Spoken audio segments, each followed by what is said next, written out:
ಕರ್ನಾಟಕ ಸರ್ಕಾರ ಆಚರಣೆ ಮಾಡ್ತಾ ಇದೆ, ನಾಡಿನ ಜನತೆ ಆಚರಣೆ ಮಾಡ್ತಾ ಇದ್ದಾರೆ. 517ನೇ ಕೆಂಪೇಗೌಡರ ನಾಡಪ್ರಭು ಕೆಂಪೇಗೌಡರ ಜಯಂತ್ಯೋತ್ಸವವನ್ನು ಅವರೇನು ಈ ನಾಡನ್ನು ಅವರ ವಂಶಿಕರು ಸಾವಿರಾರು ವರ್ಷಗಳಿಂದ ಆಳಿದ್ದಾರೆ.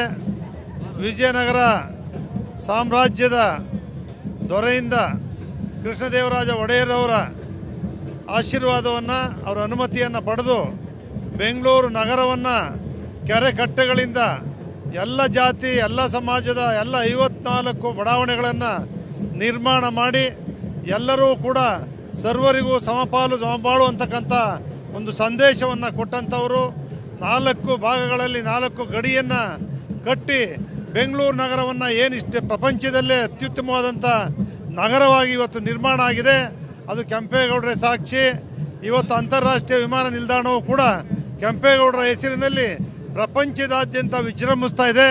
ಆ ಕೆಂಪೇಗೌಡರು ಹಾಕಿಕೊಟ್ಟಿರ್ತಕ್ಕಂಥ ಹಾದಿಯಲ್ಲಿ ನಾಡನ್ನು ಕಟ್ತಕ್ಕಂಥದ್ದು, ಎಲ್ಲ ಜಾತಿ ಎಲ್ಲ ಸಮಾಜವೂ ಕೂಡ ಒಂದಾಗಿ ಒಟ್ಟಾಗಿ ಶಾಂತಿ ಧರ್ಮವನ್ನು ಉಳಿಸ್ತಕ್ಕಂಥ ಕೆಲಸವನ್ನು ಮಾಡ್ತಕ್ಕಂಥದ್ದಕ್ಕೆ ಒಂದು ಅಡಿಪಾಯವನ್ನು ಹಾಕಿಕೊಟ್ಟಿದ್ದಾರೆ. ಆ ಮಾರ್ಗದಲ್ಲಿ ನಾವೆಲ್ಲರೂ ಕೂಡ ನಡೆಯುವ ಮೂಲಕ ನಾಡಪ್ರಭು ಕೆಂಪೇಗೌಡರ ಜಯಂತ್ಯೋತ್ಸವವನ್ನು ಅದ್ದೂರಿಯಿಂದ ಅತ್ಯಂತ ಭಕ್ತಿಯಿಂದ ಆಚರಣೆ ಮಾಡೋಣ. ಈ ಕೆಂಪೇಗೌಡರ ಜಯಂತ್ಯೋತ್ಸವ ಶುಭಾಶಯಗಳು. ಎಲ್ರಿಗೂ ಒಳ್ಳೆಯದಾಗಲಿ. ನಮಸ್ಕಾರ.